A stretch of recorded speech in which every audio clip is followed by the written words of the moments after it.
Story number 1. Kyle and I had planned a simple weekend getaway. A couple of days in a secluded cabin surrounded by woods. No internet, no distractions, just us, nature, and maybe a few beers.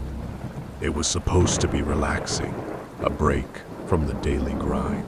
What we didn't count on was the storm. The first night, it hit like a freight train. The rain was so heavy it sounded like hail, and the wind howled through the trees like something alive.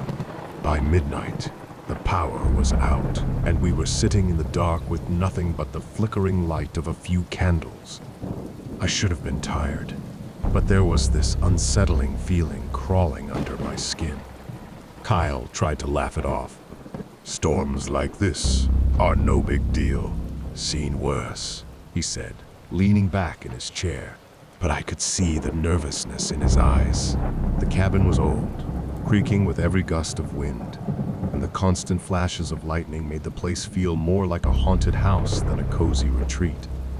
Around 2 a.m., the storm grew louder, the wind slamming against the windows. Every time lightning flashed, the room would light up for a split second. It was during one of these flashes that I saw something outside the window.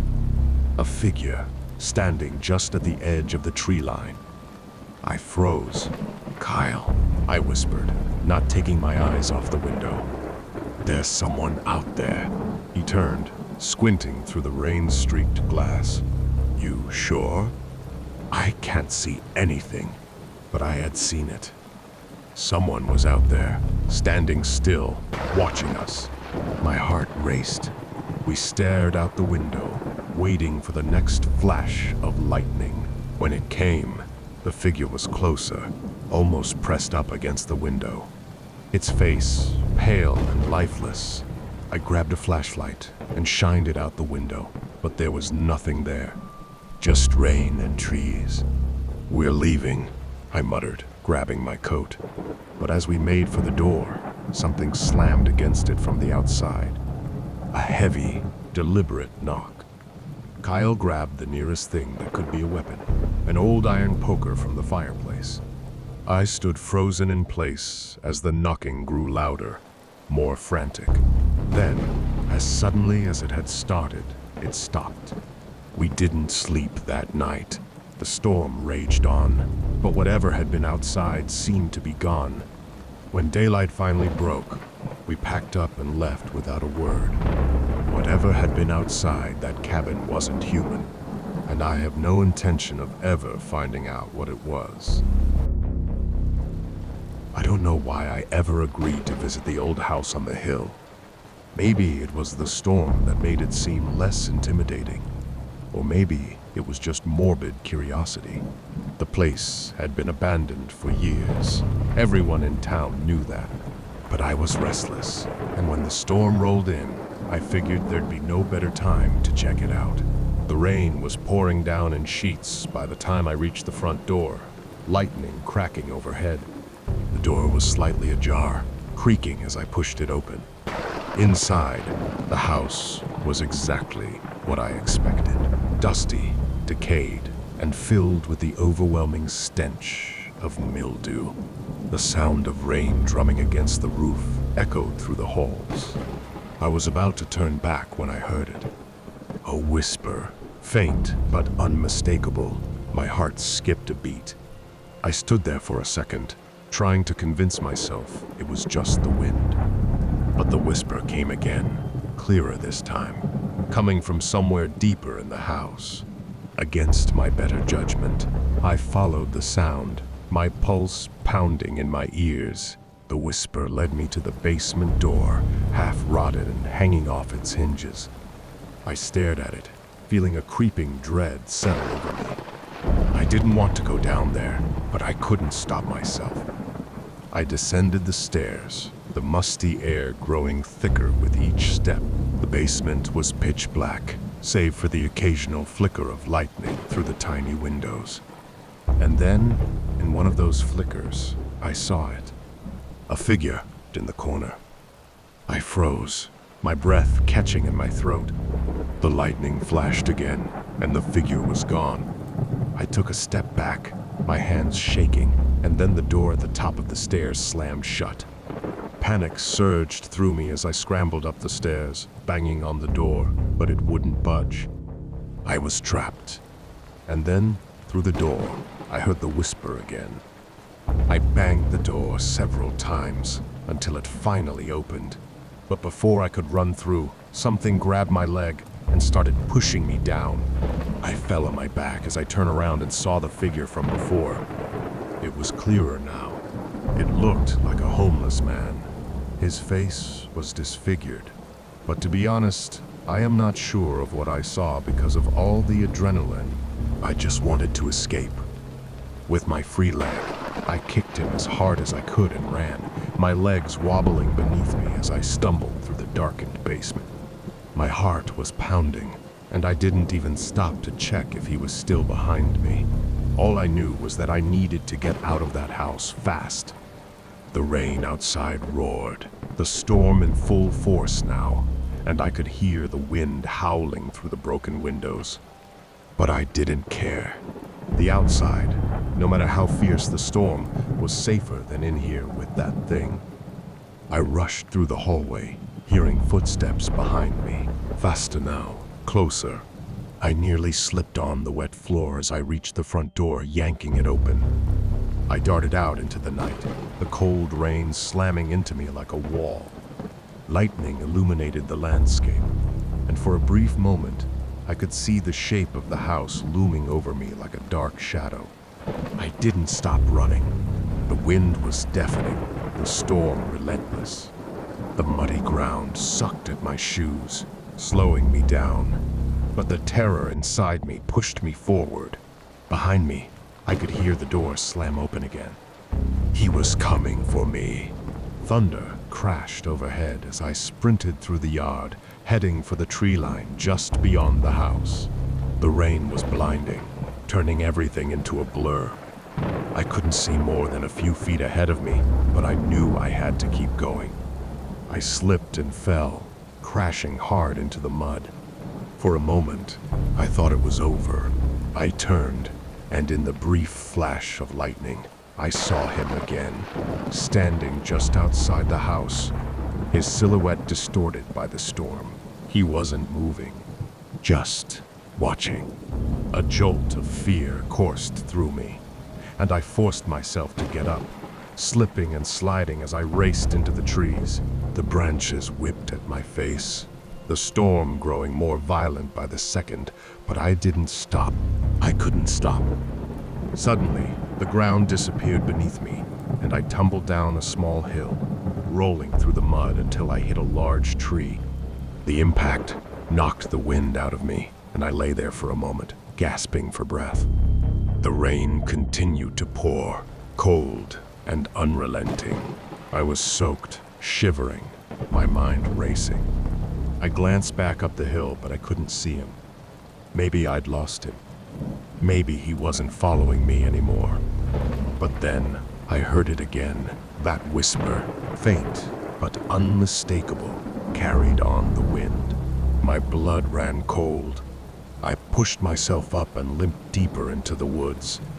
I didn't know where I was going or if I'd make it out of this storm alive. All I knew was that I had to keep running.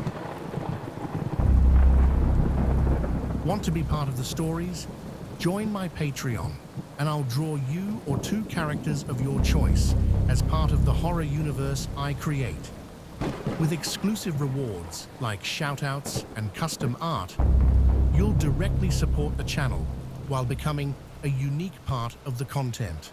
Check out the tiers and join the community today.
Want to be part of the stories?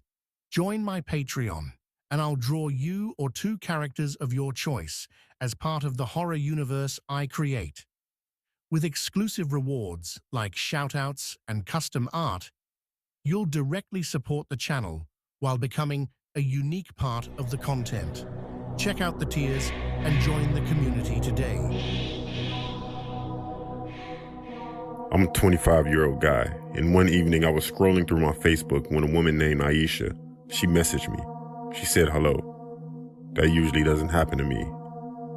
I didn't know who she was, and I usually don't reply to strangers, but she was pretty attractive, so I thought why not, and I messaged her back saying hi. Some time passed, and we ended up talking all night. We got along so well, and she was very nice and seemed to be into the same things as myself. I was a metalhead, and into dark gothic stuff, and she was the same. That same night, she asked me if I wanted to go to her house the next night to listen to music and watch some movies, just to hang out and stuff. It was very sudden, but I thought, why not? We got along so well. She was only 20 minutes away, so we traded phone numbers, and then the following night, I got myself ready and drove to her house. The house she lived in, it was out in the country and a little further than I expected. When I finally arrived, I saw the house. It was a big country house. From the outside, it was pretty beautiful, to be honest. I also noticed there were 3 cars in the driveway, but maybe she just owned more cars. I messaged her, letting her know that I had arrived, and she replied and told me just to come in and go upstairs and get into the bedroom. I said, all right, cool. But it was strange that she wouldn't just meet me at the door. When I entered the house, the place was so dark and it looked like it hadn't been cleaned or maintained in years, and it had a weird, unpleasant old smell. I then proceeded to head upstairs. And the old, creaky, dusty stairs, it was weird to me. I spoke out, asking where she was, and it was eerily silent. I heard that gun cock. I wasn't mistaken. I ran down the stairs and I heard footsteps of at least 3 people chasing me. I heard men's voices saying, grab him. I run pretty fast, so these guys had no chance of catching me. About time those guys made it outside, I was already in my car driving away. After that, I haven't used the internet to date again.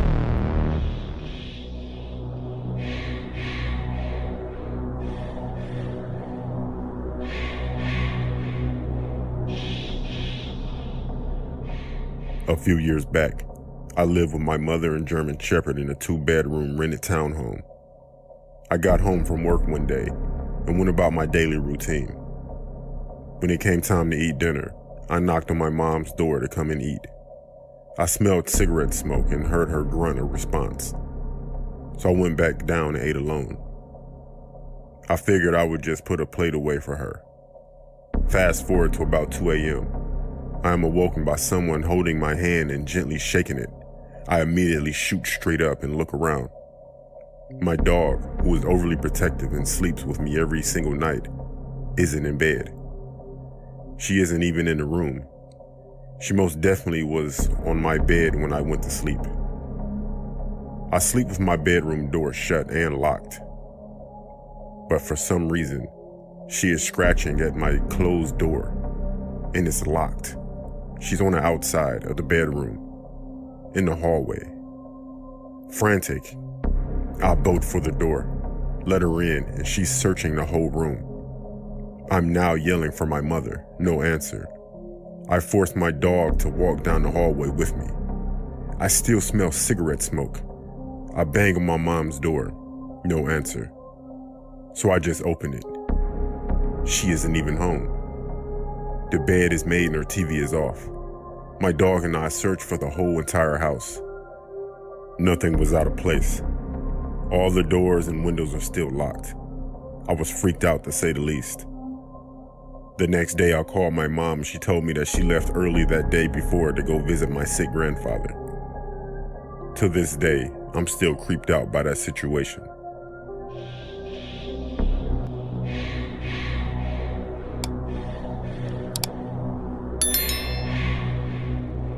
Want to be part of the stories? Join my Patreon, and I'll draw you or two characters of your choice as part of the horror universe I create. With exclusive rewards like shoutouts and custom art, you'll directly support the channel while becoming a unique part of the content. Check out the tiers and join the community today.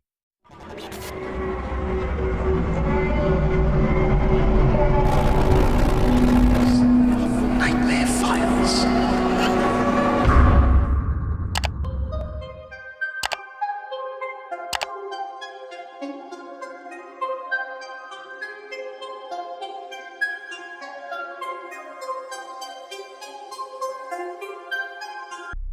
My name is Chris, and this story happened to me last year when I was traveling with my dad across the United States.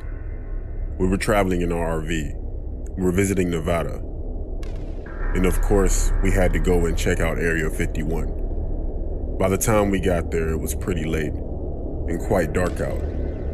So we thought we would just park the RV, sleep, and check it out in the morning. That night, I think around 1 a.m. my dad was asleep, and I was playing some games on my iPad when I heard some footsteps outside our RV.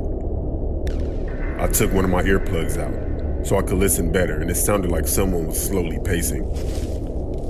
I took a subtle peek through our blinds. It was pitch black, but you could kind of see something moving. I woke my dad up telling him someone is out there. He took a look out the window and then told me to get a flashlight. I asked him, "You're not going out there, are you?" In a concerned voice, of course. But my dad said, "We have to see what it is." Nervously, we both went outside. We shined our light towards the figure. It looked to be a man with his back toward us. My dad spoke out, "Hello?" No answer, or even any movement. My dad spoke again, "Hello? Can you hear me?" As we slowly got closer, you could see the man was wearing some kind of gown, like a hospital gown that patients wear. The man was still unresponsive. We got close enough to tap him on the shoulder, and the man slowly turned around. He looked kind of pale as like a ghost, and his eyes were black, like they weren't even human. He stared right at us, and my dad stepped back in shock. Then we heard a noise. It was more footsteps. My dad shined his light in a direction, and what was right in front of us were more men in patient gowns, black eyes, looking right at us. Me and my dad ran back into the RV and drove as fast as we could away from Area 51. We spent the rest of the night in the motel we found. We never went back to Area 51 after that.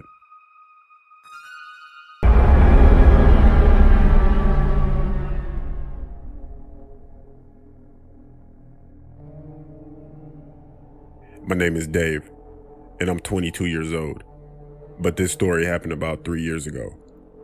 I live in Las Vegas, but I've never been to Area 51. I had a friend of mine who said he's been there a couple of times, and even went past the perimeter. When I asked him what happens when you get past the line, he said some guards escort you away, basically. I'm not sure I even believed him or not. But he then asked me if I wanted to check it out with him. Like I said, I've never seen it, so I took him up on his offer. We drove out there late at night, and I think it was around 12:30 a.m. when we arrived. We got our flashlights out and had a look around. As I thought, there wasn't much to see. A few signs and barriers saying "do not cross," "photography is prohibited," that kind of thing. Then my friend said, "Shall we see what happens when we go past the barrier?" Stupidly, I said yes. So we crossed the barrier, and we stood there anxiously waiting for something to happen. But it didn't. I said to my friend, "Come on, let's head back." As soon as we turned around, there were two men shouting at us while pointing flashlights. At first, I didn't really hear what was being said. It was all really happening so fast, honestly.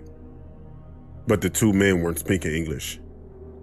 They were speaking what I thought to be Russian. And the flashlights, they were on the ends of two assault rifles. As soon as we saw this, my friend and I got on our knees and put our hands in the air, confused and scared, but we both looked at each other, both panicking inside. I looked up at their uniform, and they both had sewn-on Soviet Union badges. They confirmed to me that they were Russian. After a few minutes of the two guards yelling at us, and us trying to explain that we weren't a threat, they spoke to each other. Of course, not knowing what was said, they grabbed us both and pushed us, basically telling us to leave the area. My friend and I got in our car and drove home as fast as we could, both of us freaking out. Really, we didn't understand what just happened. Later that night, once I got home, I calmed down. I started to think about what just happened. I came up with a few unnerving thoughts. Why were two Soviet Union soldiers inside Area 51? And what if Russians are working on something against the US? And have the Russians always been working in Area 51? After that night, I grew more intrigued about that place, but I always told myself to never go back to visit.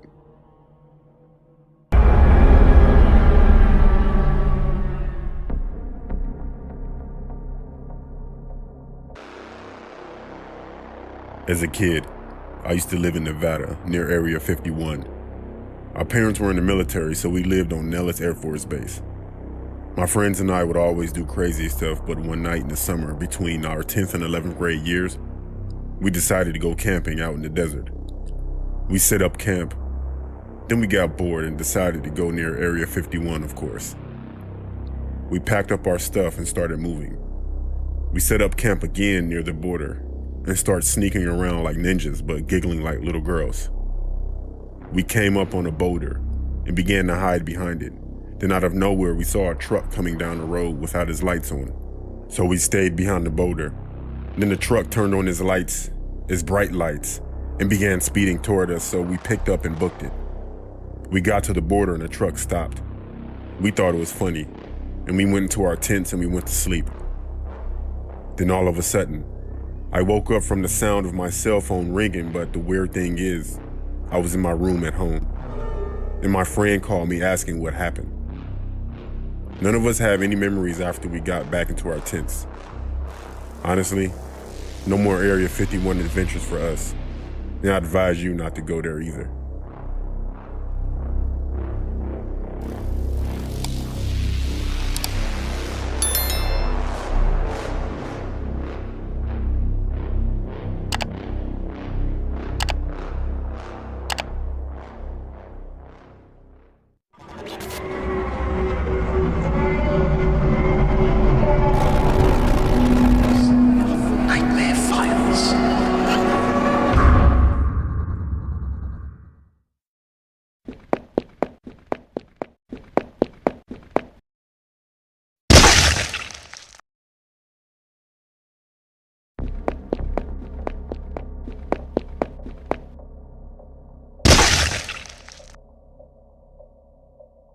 Want to be part of the stories?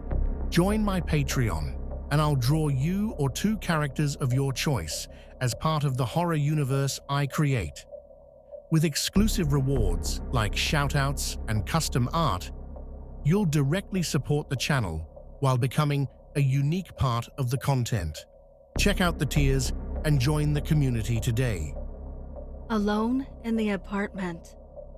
The blackout had lasted for hours by the time I started getting really anxious. At first, it had been easy to brush off. Power outages happen, right? But as the minutes ticked into hours and the apartment grew colder, darker, and eerier, my nerves began to fray. It wasn't just the darkness, it was the oppressive quiet. Living in the city, there's always noise. Cars, people, the hum of electronics. But tonight, there was nothing. Just dead silence. I had a few candles lit, but they barely made a dent in the shadows that seemed to press in from all sides. I kept telling myself I was being paranoid, but every little creak or groan from the apartment made me jump. I sat in my armchair, clutching my phone, but even that was useless now. The battery had died hours ago. I was completely cut off. Alone. Or so I thought. It was around midnight when I heard it, a faint noise coming from the hallway outside my apartment. At first, I ignored it, thinking it was just the building settling. But then I heard it again, louder this time. It was a slow, deliberate scratching, like someone or something dragging their nails along the wall. I froze, listening. The sound was getting closer. I grabbed the nearest candle and moved towards the door, trying to peer through the peephole without making a sound. But there was nothing there, just the dark, empty hallway. I backed away from the door, my heart pounding. That's when I heard the knock. Soft, barely audible, but unmistakable. Someone was at my door. But when I opened it, the hallway was empty. The blackout lasted the rest of the night, but I never slept. I kept the candle burning, waiting for the sun to rise, knowing that whatever had been outside my door would be back.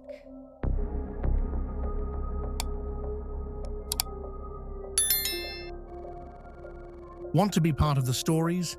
Join my Patreon, and I'll draw you or two characters of your choice as part of the horror universe I create. With exclusive rewards like shoutouts and custom art, you'll directly support the channel while becoming a unique part of the content. Check out the tiers and join the community today.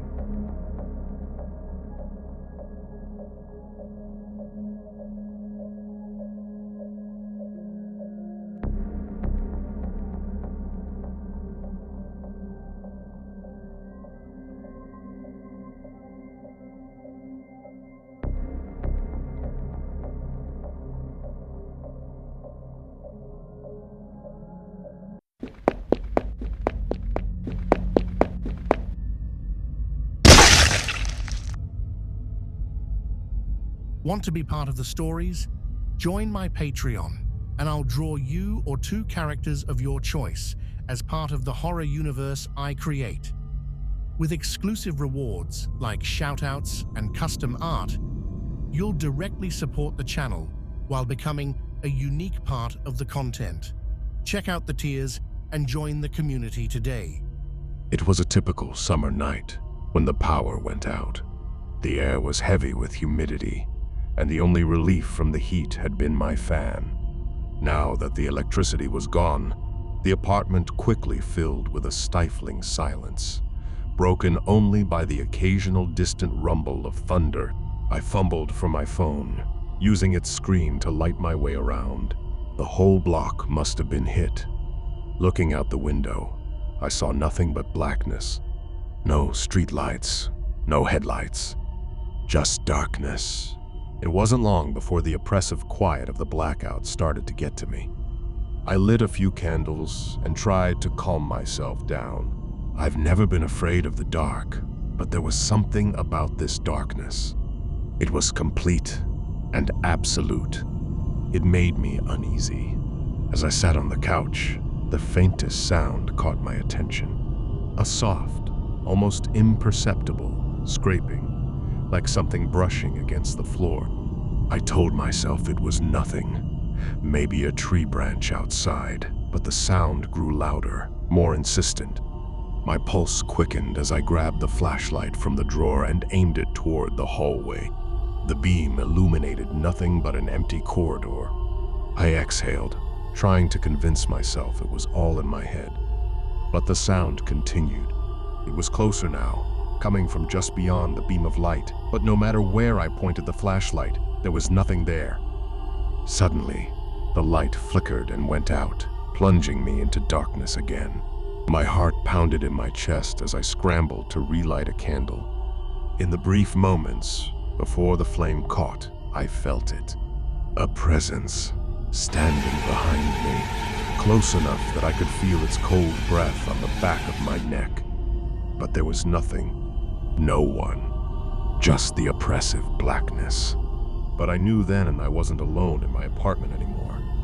The scraping sound started again, louder this time, coming from all around me.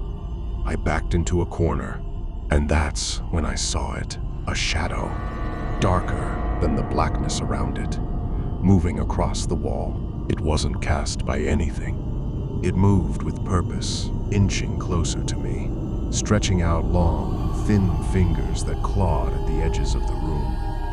I wanted to run, but my legs were frozen.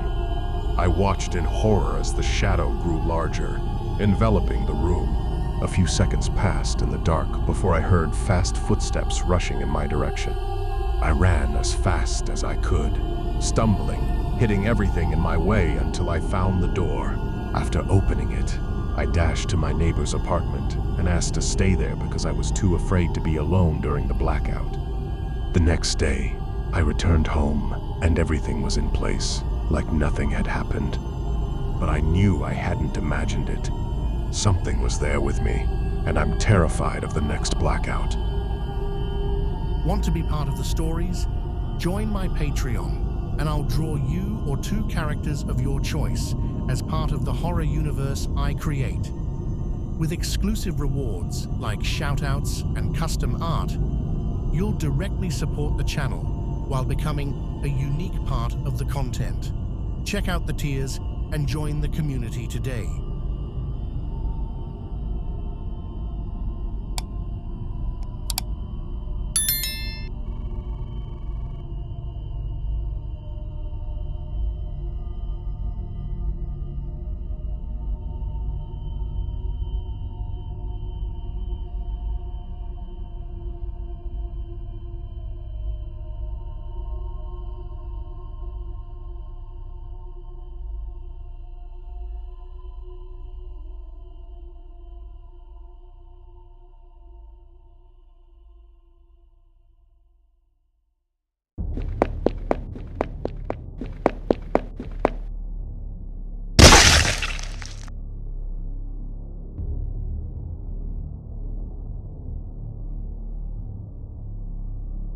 I've always believed in honoring the dead, not just mourning them. That's why, when November 1st rolled around, the Day of the Dead, I couldn't resist the urge to do something special. Though we don't celebrate it much in the US, I've always loved the idea of taking time to remember those who've passed, to pay respects in a way that felt meaningful. So this year, I convinced my husband to visit an old, forgotten cemetery just outside of town. We arrived just before dusk, the sky a beautiful mix of purples and oranges. It was peaceful, but there was something off about it. Something I couldn't quite put my finger on. The cemetery itself was a picture of neglect. The gates were rusted and hanging by a thread, and the gravestones were weathered and overgrown, some half sunken into the earth. A sense of abandonment hung over the place. "This is perfect," I whispered, more to myself than to my husband. I know he thought it was a little creepy, but I was fascinated by it. The history, the forgotten stories. I held a small bouquet of marigolds, a symbol of remembrance, and carefully chose a spot under a gnarled old tree. Its branches reached out like skeletal arms, casting long shadows across the ground. There was a grave nearby, its stone so worn by time that you couldn't make out a name. It seemed fitting, in a sad way, to leave the flowers there. "I wonder who they were," I said quietly, running my fingers over the rough surface of the stone. "No one remembers," my husband said softly from behind me. "But I guess we're here for them now." I smiled at that. He was right. Even in a place like this, someone deserved to be remembered. Something strange happened. A faint rustling sound came from behind us. Not quite leaves, not quite wind, but something else. I froze, my heart picking up its pace. "Do you hear that?" I asked, trying to sound calm. He nodded, his face suddenly tense. The air seemed to shift around us, the rustling turning into something like whispers. Soft, low, and all around us. It was as if the cemetery itself was trying to speak. "I don't like this," he muttered, grabbing my hand. "We should go." I didn't argue. As we started back toward the gates, the whispers faded, replaced by an eerie stillness. The only sound now was the crunch of our footsteps on the dead leaves beneath us. Just as we neared the exit, a sudden noise broke the silence, a soft, childlike giggle coming from somewhere behind us. We both turned at the same time, our eyes scanning the empty cemetery. There was no one there. My skin prickled with fear, a cold sensation crawling up my spine. "Did you hear that?" I asked, my voice barely above a whisper. He nodded, but before either of us could say another word, something else happened. A figure, a small child, stood in the middle of the path ahead of us. They couldn't have been more than 8 years old, dressed in what looked like old-fashioned clothes. Their head was down, their face hidden in shadow. I took a step toward them, unsure of what I was seeing. "Are you lost?" I called out, though my voice trembled. No response. The child didn't move. My heart was pounding so hard I could feel it in my throat. I reached for my husband's arm, my eyes locked on the figure. Something about the way the child stood there, completely still, was deeply unsettling. "We need to leave," he muttered, tugging me in the direction of the car. I didn't argue. As we moved around the child, I glanced back, just in time to see them lift their head. What I saw was impossible. The child had no face. Where eyes, a nose, and a mouth should have been, there was nothing, just a smooth, featureless void. I gasped, stumbling backward in terror. My husband grabbed me, pulling me toward the car as I struggled to comprehend what I'd just seen. The giggle came again, chilling and high-pitched, but the figure was gone. We hurried into the car, locking the doors behind us. I couldn't stop shaking. "Let's just go," I said, barely holding it together. "Now." He tried to start the car, but it wouldn't turn over. I glanced out the window, and my breath caught in my throat. Figures, more of them, were emerging from the cemetery. They were all like the child, their faces blank and featureless, moving toward us in eerie silence. "Start the car," I screamed, panic taking over. "I'm trying." He turned the key again, and finally the engine roared to life. We sped down the road, the figures disappearing into the distance behind us.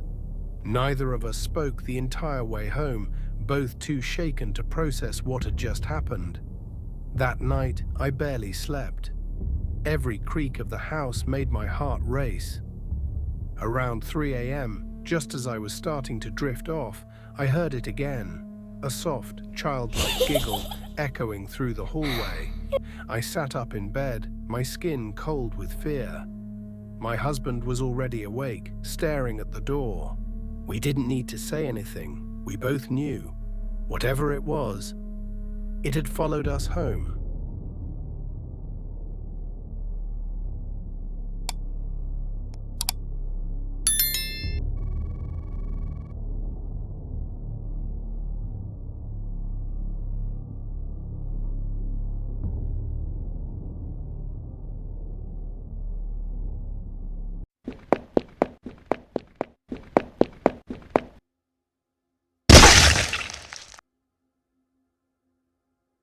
Welcome back, listeners.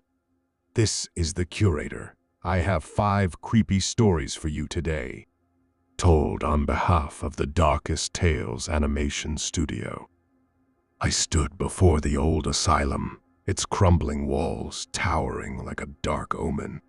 Everyone in town claimed it was haunted, that the souls of the patients who died here never truly left. I'd always shrugged off ghost stories, but standing there, I felt a knot of doubt tighten in my chest. Still, I wasn't one to turn back. I pushed open the creaking door, stepping into the cold, decaying interior. The place stank of neglect. Peeling wallpaper, broken windows, and a thick layer of dust covering every surface. I clicked on my flashlight, its beam cutting through the oppressive darkness, and ventured deeper inside. Silence pressed in from all sides, only broken by the occasional groan of the building settling and the distant drip of water echoing through the halls. As I moved further in, the air felt heavier, almost suffocating. It wasn't just the dust. It was something else, something unseen, something watching. My footsteps echoed unnervingly, and each time they did, I felt like someone or something was just out of sight, silently following me. I eventually reached the basement. The temperature dropped noticeably as I descended the stairs, the air thick with dampness. The drip, drip, drip sound was louder now, and at the bottom, I found a puddle of water pooling from a rusty, leaking pipe. But what caught my attention wasn't the water. In the far corner, beyond the murky puddle, I saw it. A figure, hunched over, barely visible in the shadows. My flashlight flickered, and for a brief moment, the beam revealed a face. Pale, hollow, and staring straight at me. My breath caught in my throat. And then, darkness. The light came back, but the figure had vanished. Every instinct screamed at me to leave. I turned toward the stairs, my heart pounding, but then I felt it.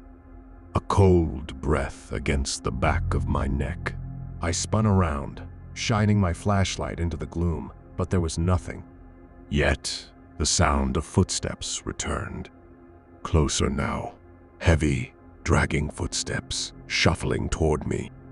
Suddenly, a door upstairs slammed shut, the noise reverberating through the empty building. My blood ran cold. Was it the wind? Or was someone or something else in here with me? I wasn't sure if I feared the living or the dead more at that moment. But either way, I knew I had to get out. I sprinted for the stairs, but before I could reach the top, something icy wrapped around my ankle and yanked hard. I stumbled, almost falling, but managed to kick myself free. My hands fumbled for the door, throwing it open with sheer desperation. When I burst back into the main floor, I froze in terror. Two more figures stood silently near the front entrance, their forms barely distinguishable in the dim light. My pulse quickened. Without thinking, I turned and bolted for the back door, praying for a way out. But when I reached it, another figure blocked my path, its empty gaze fixed on me. Panic overtook me. My mind raced for an escape. I was surrounded, with no clear way out, until I saw it. A large window leading to the outside courtyard. I didn't hesitate. With a final surge of adrenaline, I sprinted toward it and leapt through, the glass shattering around me as I crashed outside. I landed hard but wasted no time. I got up and ran, not stopping until I was far from that place, breathless and shaking. By the time I reached home, I realized I was covered in cuts and bruises from the fall. But I didn't care. I was alive, and I would never go back to those haunted ruins again. Story number 2. I've always hated driving during storms, especially when the thunder feels like it's shaking the entire sky. This particular night, though, was different. Worse. The rain fell in torrents, my wipers struggling to keep the windshield clear. Lightning flickered constantly, turning the pitch-black night into a strobe-like nightmare. I was on my way home from a friend's place, on a quiet rural road surrounded by fields and trees. I was used to this route, but that night, the road felt alien. I squinted into the darkness, trying to make out the road ahead, when lightning illuminated something. No, someone. In the middle of the road. A figure, standing dead center. I slammed on the brakes, my heart jumping into my throat. My tires screeched against the wet asphalt, and my car skidded to a stop just inches from the figure. But as the next bolt of lightning flashed, the road was empty again. I sat there, gripping the steering wheel, my knuckles white. I could have sworn I saw someone. Was it the rain? My mind playing tricks? I shook my head and slowly eased the car forward again. I didn't get far before the next flash of lightning revealed something even more chilling. The same figure, now standing at the side of the road, watching me. I pressed down on the accelerator, panic creeping into my chest. My eyes darted to the rearview mirror, half expecting to see the figure behind me, but each time the lightning flickered, I saw nothing. Until the next flash, when the figure appeared, closer this time, standing in the road behind me, motionless. I was speeding now, desperate to get home. Every time the sky lit up, I'd see it. Closer, always closer. My breath quickened, and a cold sweat broke out across my skin. Then, for one horrifying second, the lightning lit up my car's interior, and I saw it sitting in my back seat. A pale, expressionless face, inches behind mine. I screamed, swerving the car as I fought to regain control. When I dared to look again, the back seat was empty. But I couldn't shake the feeling that something was still there, watching me. I drove the rest of the way in terrified silence, not daring to look back. I haven't driven that road since. I don't know what I saw, but every time I think about it, I get the feeling that it's still out there, waiting for me.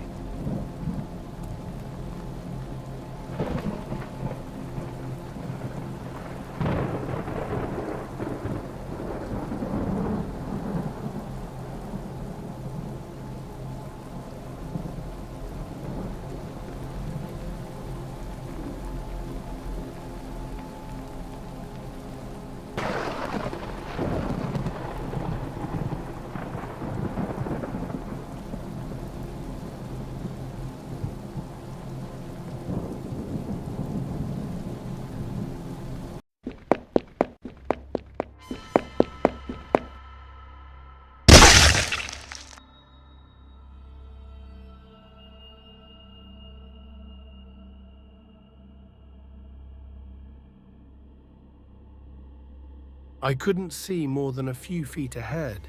The fog had rolled in so thick it swallowed the streetlights, leaving everything murky and distorted.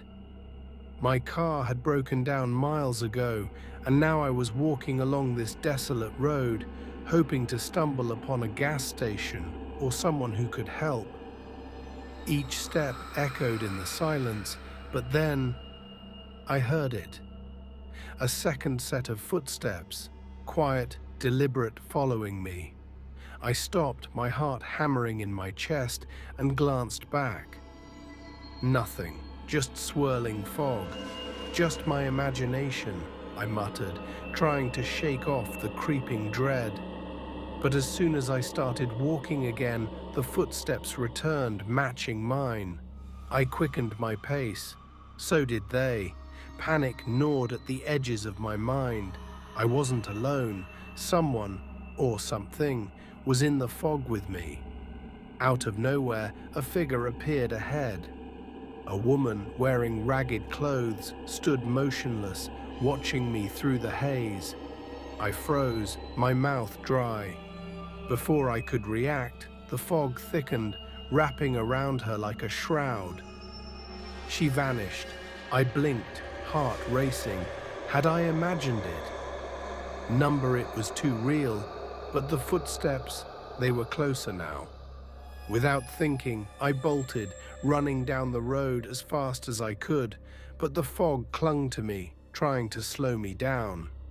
The footsteps were right behind me, almost on top of me.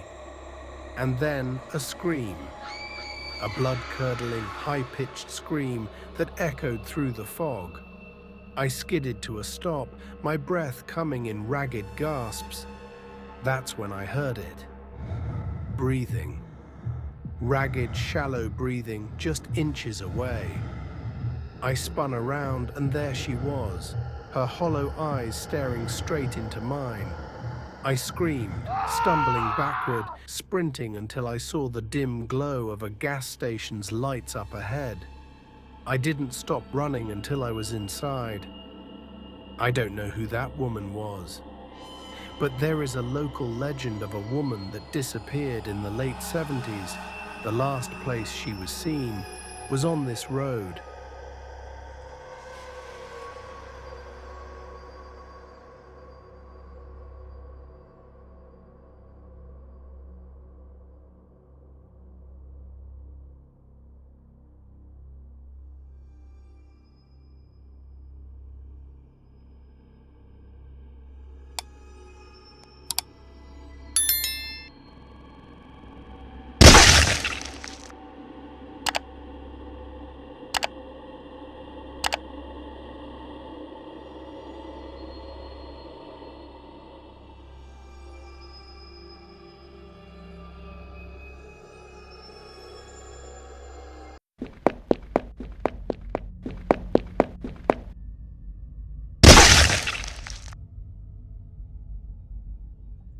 Hello everyone, I hope you guys are doing well. Welcome to the channel, and I just wanted to share with you guys that today's story, it's 100% true because it happened to me.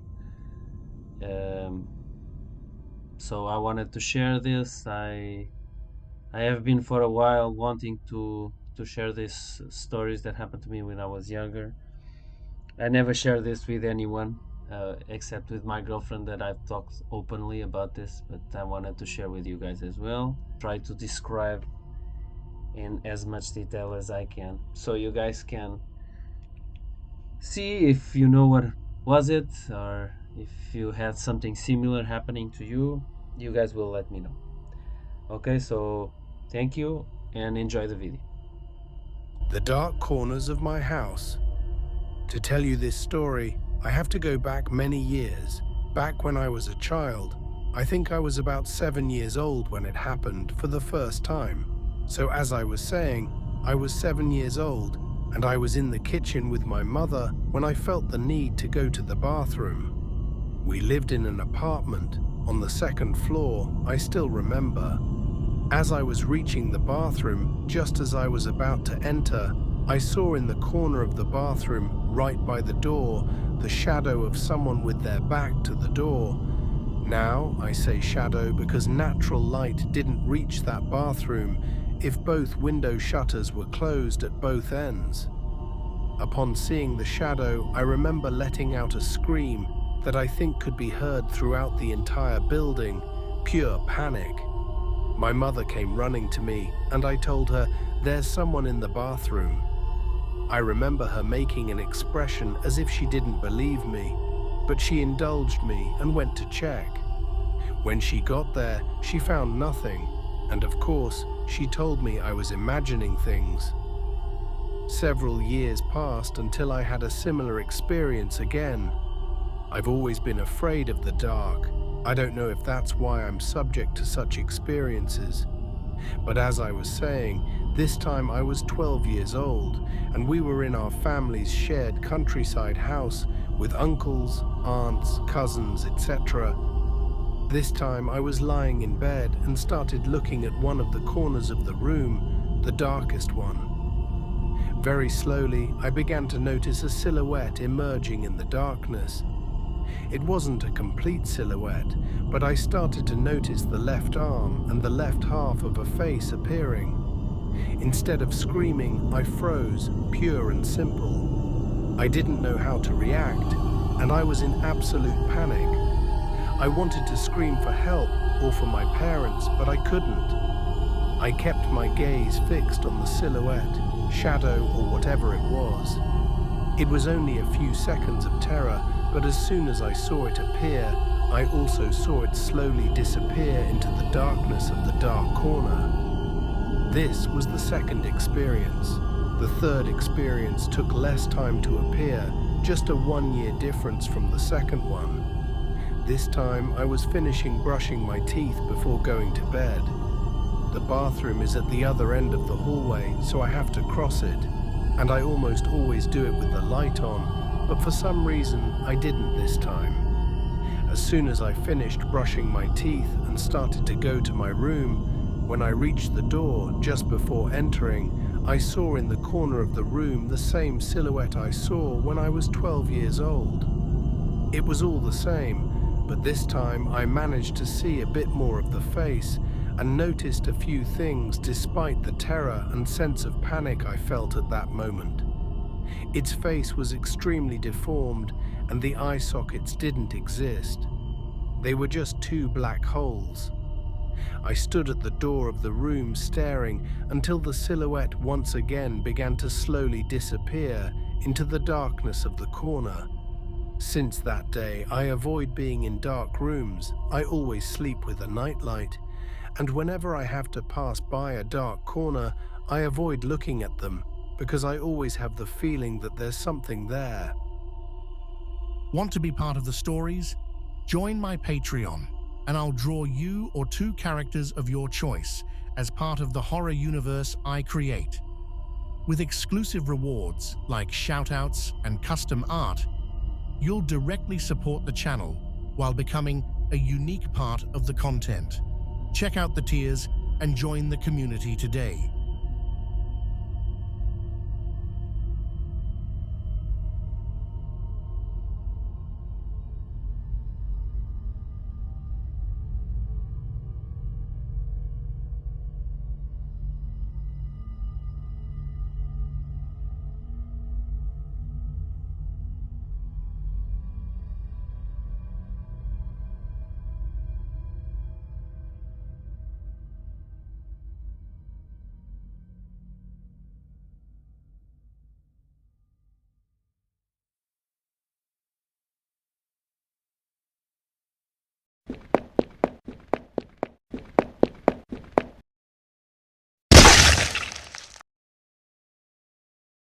Want to be part of the stories?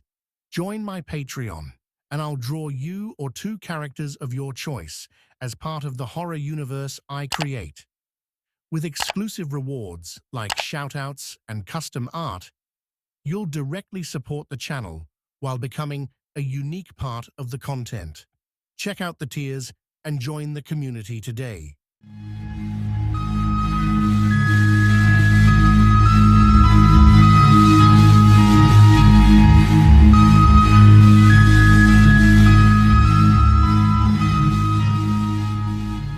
A few years back, I can honestly say that I had one of the most dangerous jobs. I was a pizza delivery man in Cleveland, Ohio. One night, I received an order that had special instructions to come into the house and leave the pizza on the stove. I thought that was pretty odd. I told my boss, and he said go ahead with it. I had to remind him that I've been robbed twice and shot at, but I really need the money, so I did it. I pulled up to a sketchy neighborhood. That's nothing new. I thought to myself, not again.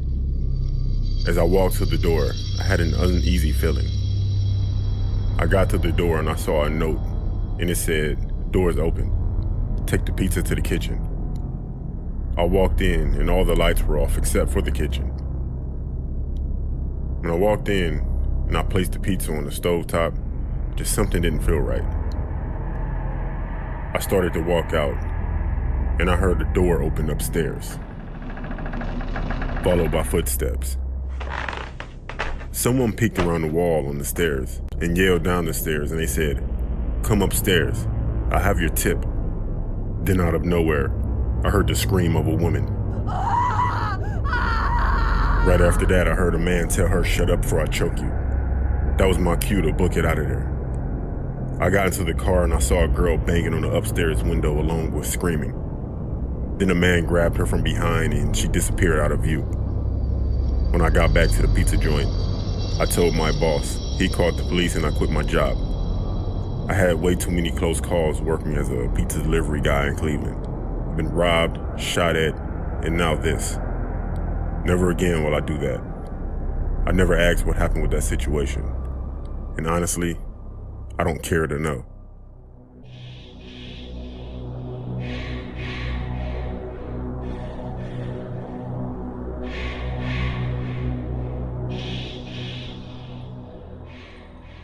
My wife, Claire, and I, we were on our way to Rotterdam for the weekend to visit her family as it was her father's birthday.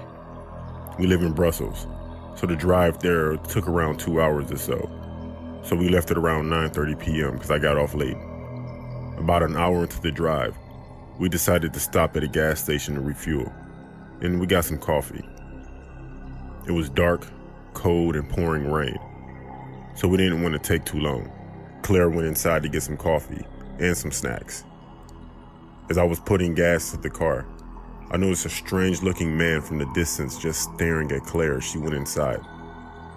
That didn't bother me so much, but what did was how out of place he looked. He had no car or people with him. He had long, stringy hair, badly trimmed, scruffy beard, white tank top, and socks on. I thought it was crazy that it was January and freezing cold, pouring rain. Why was he here at the gas station at that time? I was thinking this guy must be out of his mind. I tried to ignore him and look away, as I wanted to avoid drawing attention to myself from this strange man as I could, but I looked back to check if he was still there because I was very much distracted and unsettled by him.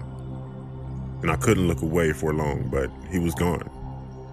I was relieved as I didn't want him staring at my wife as she came back out. Just as I was thinking that, I heard psst behind me. It was him. The creepy guy staring at Claire was just staring at me and smiling. He looked so much worse up close. I just froze, startled, and was thrown off by his sudden appearance behind me. And then after an awkward moment of silence, he spoke. He said, "Your wife." Then he leaned closer. He smelled awful, like he hadn't bathed in months. And he said, "I want to take a bite of your wife. She looks nice and juicy." Then he grinned and smiled from ear to ear, showing his vile teeth once more. I was ready to fight, but after that he turned and walked away, laughing and just talking to himself. I quickly finished putting gas into the car, and I jogged into the gas station to make sure Claire was safe, and I walked her back to the car. We got back into the car and started to pull out of the station to make our way to the freeway. Just as we were leaving, I looked in the rearview mirror to see that creepy guy standing on the road in the rain just watching us, and he was laughing. I told Claire about the man in the encounter I had with him. She was just as freaked out as I was, and was glad I came inside to make sure she was safe. About a week later, we saw that same guy on the news for attacking and biting a woman at that same gas station. Luckily, nothing happened when we went.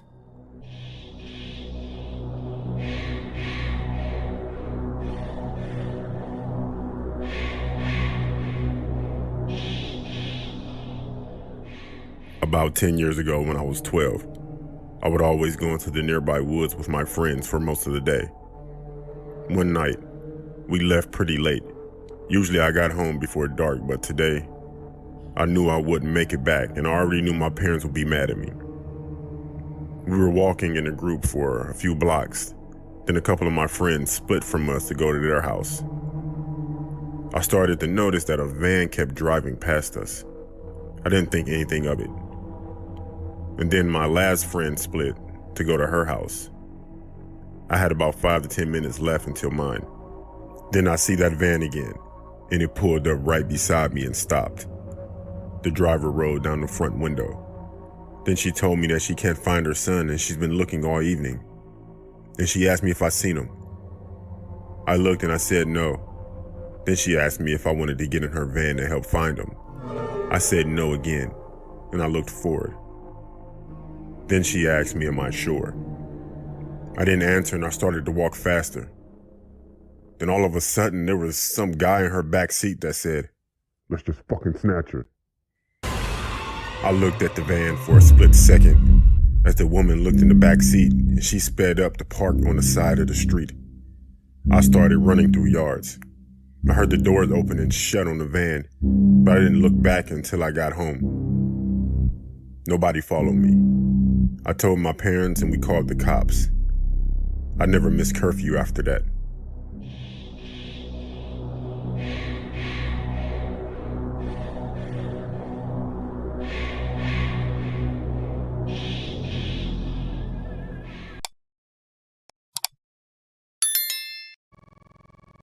Want to be part of the stories? Join my Patreon, and I'll draw you or two characters of your choice as part of the horror universe I create. With exclusive rewards like shoutouts and custom art, you'll directly support the channel while becoming a unique part of the content. Check out the tiers and join the community today.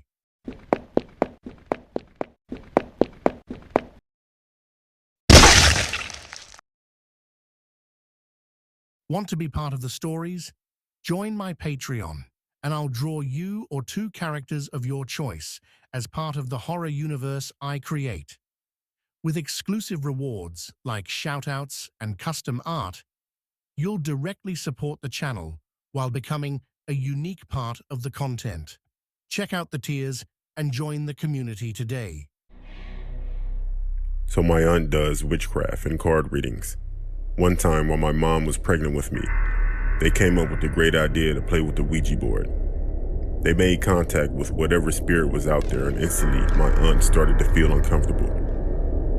As they continued to play, the board kept spelling out B-A-B-Y 6 times. At the time, no one in my mom's family known that she was pregnant, only her and my father. Everyone that was playing were extremely confused as to why the board would spell out baby except for my mom. My mom got the courage to even speak. From seeing the pieces move around the board, she asked, "What do you want from this baby?" And shortly after the board spelled out, "Want," my mom, she instantly freaked out and took her hand off the board.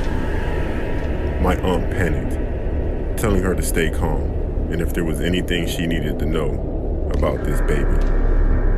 My mom told her that she was pregnant. After this, stuff got weird. While my mom was in labor with me, she ended up having really bad seizures while pushing me out for the final time. I moved into my aunt's house when times got rough. That's when stuff got really weird. My parents told me stories of when I would have conversations with myself. Whenever I would play Barbies, I would always say the same name, the same female name. This continued for months until my parents were stable enough to get their own house. But the night before I was going to leave, I had fallen asleep in the living room, not my room. My dad had gotten up from his sleep to use the bathroom, and he walked past my room, and he said I was playing with my Barbies. He told me to go to sleep and that it was too late. When he finished saying this, he went to walk to the bathroom and past the living room where I was sleeping. My dad, in complete confusion, walked back to the room and saw my Barbie just sitting on the floor. He was freaked out due to him just waking up and thought it was his mind. The next day, we moved out of the house, and as we walked out the door, a picture frame, it fell. The funny thing was, the shatter was only on my face. The following week was my birthday. I had a small get-together with some family members and friends. At my birthday party at exactly 4:59 p.m., I had a seizure. Funny thing was that it was my birth time, and I turned 6. To this day, we still don't really understand what happened, if that Ouija had anything to do with that. But I won't play with the Ouija board.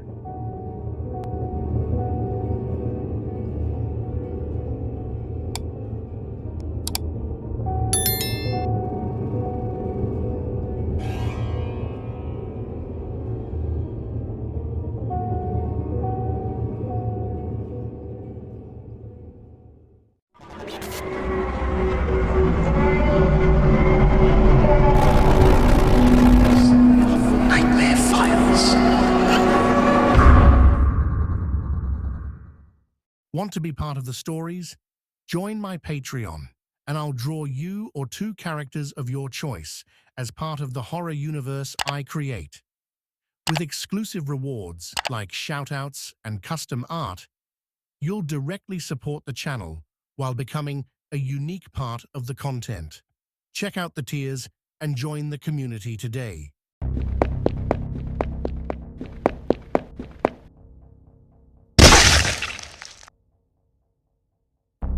Want to be part of the stories? Join my Patreon, and I'll draw you or two characters of your choice as part of the horror universe I create.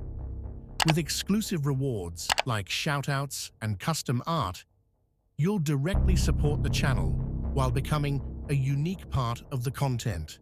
Check out the tiers and join the community today. The blackout hit just after sunset, plunging the whole neighborhood into an eerie silence. My roommate Jake and I had been in the middle of a movie, the sudden darkness cutting off the tense scene we'd been watching.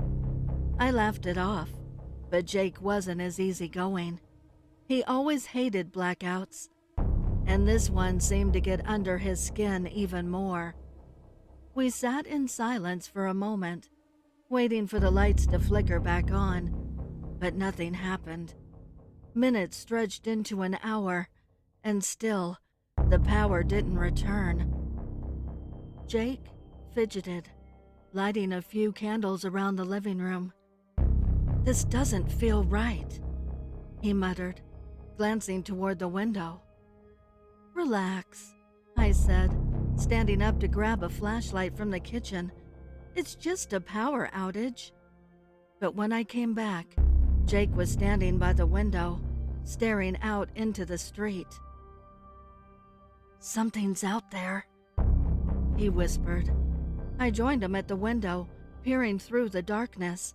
At first, I didn't see anything, just the empty street, the dim shapes of houses and trees, shrouded in the kind of blackness that comes only during a complete power outage. But then, as my eyes adjusted, I saw it. Something moving down the sidewalk. A figure, barely visible in the shadows. It was walking slowly, almost casually, but there was something off about the way it moved. It was too smooth, too deliberate. I felt a chill crawl down my spine. "I'm sure it's just someone checking on their house," I said, trying to convince myself as much as Jake. But the figure stopped, right in front of our house, and turned its head toward the window. Jake backed away, pulling me with him. "That's not normal, man." We sat in the living room, the only sound, the occasional rustle of the wind outside. The figure didn't move. It just stood there, staring at our house. After what felt like an eternity, I got up the nerve to peek through the window again. But when I did, the figure was gone. I let out a shaky breath, but Jake wasn't convinced. "It's still out there," he said. "I can feel it." Suddenly, there was a loud bang on the front door, followed by a scraping sound, like someone dragging something heavy against the wood. We both jumped, my heart pounding in my chest. I grabbed the flashlight and shone it at the door, but there was nothing. No one. The sound came again, this time from the back door, then from the windows.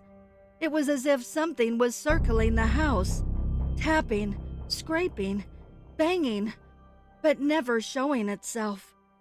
We didn't sleep that night, sitting in terrified silence, waiting for the lights to come back on. But they never did. We stayed awake until morning, and eventually the power returned. The damage, though, had already been done, at least to me. I keep telling myself it was just someone messing with us, but deep down, I don't know. And now, I live with this constant feeling that someone or something is always watching me.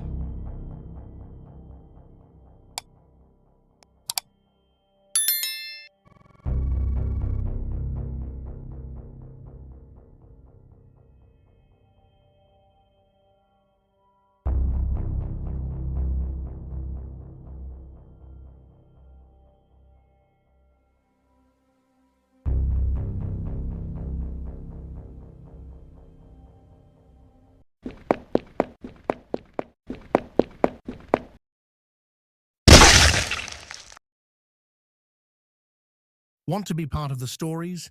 Join my Patreon, and I'll draw you or two characters of your choice as part of the horror universe I create.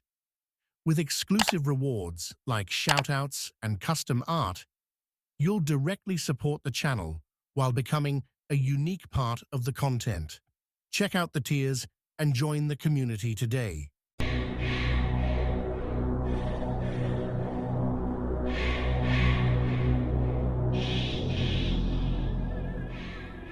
I had a guy both high on meth and acid break into my apartment in college a few years back.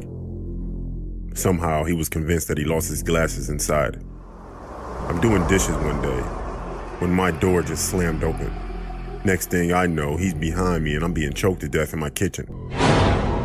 As I was losing consciousness, I grabbed my roommate's bong and I frantically swung over my shoulder right into his face. The bong broke, but did nothing as the guy was choking me even harder. So I swung it again. Afterward, his scalp and part of his cheek were hanging off the side of his face. So I chased the guy out of my house. There was easily 2 feet of snow on the outside. He tries walking back to his house through a cemetery as a shortcut, and he passed out. The police only found him because I called the cops, and they followed the blood and footprints through the snow. There was so much blood and my kitchen was covered. His blood was on my refrigerator counter, floor, and ceiling. It was almost as traumatic to clean it. My roommates were gone for the winter break. Thank God my roommate's girlfriend came over and helped me. Now for that guy. The cops couldn't charge him for 2 days because he needed a blood transfusion. He was charged with assault, breaking and entering, and attempted murder. Not sure what he got convicted of, but he went to jail for 4 years.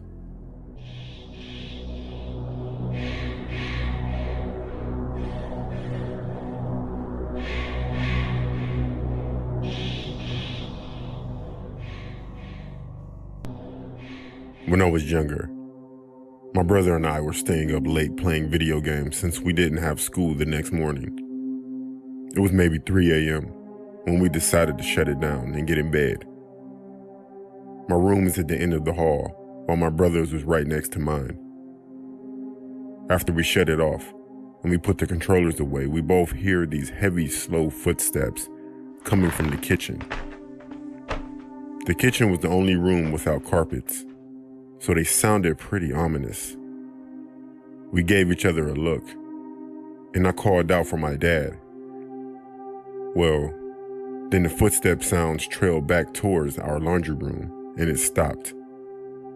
That's also where our basement door is. Well, we knew something wasn't right, so we both started yelling for our mom and our dad, and they come rushing in, all sleepy and confused.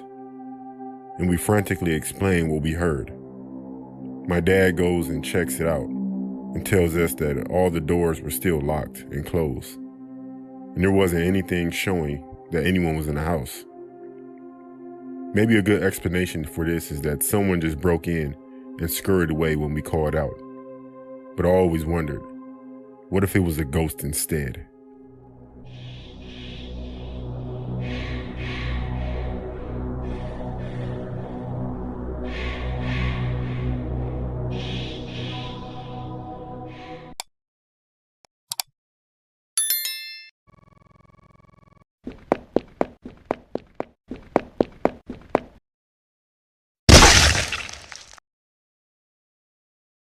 Want to be part of the stories? Join my Patreon, and I'll draw you or two characters of your choice as part of the horror universe I create. With exclusive rewards like shoutouts and custom art, you'll directly support the channel while becoming a unique part of the content. Check out the tiers and join the community today. I had 3 really good friends, and their names were Kevin, Ryan, and Tommy. Every summer our parents would take us on a vacation. We always stayed in a remote cabin in the forest of Minnesota. The cabin was located on a large island in the middle of Lake Vermilion. Eventually, when we were old enough, our parents let us go to the cabin on our own for the first time. When we got there, we parked the car on the gravel road beside the lake. Then we had to take a boat across the lake, about half a mile to reach the cabin.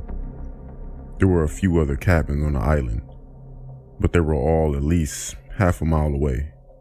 The cabin was quite small and only had a kitchen, a bathroom, and 2 bedrooms. At night, it was pitch black. There were no street lights for miles, and the only light came from the moon.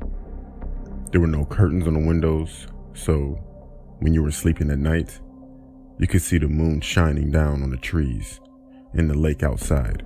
On the 3rd night of our trip, we set up a campfire by the edge of the lake. The moon was full and the pale white glow was shimmering across the lake. We were gazing up at the stars when all of a sudden we heard a splashing sound, as if something was moving about in the water. Ryan suddenly stood up and pointed, saying, "What the hell is that?" We all looked in the direction he was pointing, peering into the darkness. After a while, I could make out he was pointing at. I'll never forget the feeling of terror that came over me. The hair on the back of my neck stood up, and goosebumps appeared on my arms. I was paralyzed in fear. Out in the middle of the lake, there was a woman's head. It was just floating there on the surface of the water, staring directly at us. She had pale white skin and long black hair. Her hair was matted to her face. The rest of her was submerged or not even there. We tried to tell ourselves that it was just a loon. They are black and white birds that hunt at night, diving deep into the water. It didn't look like a loon, but that's what we tried to convince ourselves it was. We threw some more wood on the fire and tried to forget about it, but it still gave me the creeps. About an hour later, I had to go to the toilet, so I walked down to the edge of the dock and peed into the lake. Looking out over the moonlit lake, I noticed the thing was still there, but now it was much closer. It still looked like the woman's head, and it still seemed to be staring right at me. Its face was still extremely pale, as if it hadn't been out in the sun for years, and I could easily make out some facial features, the eyes and the nose.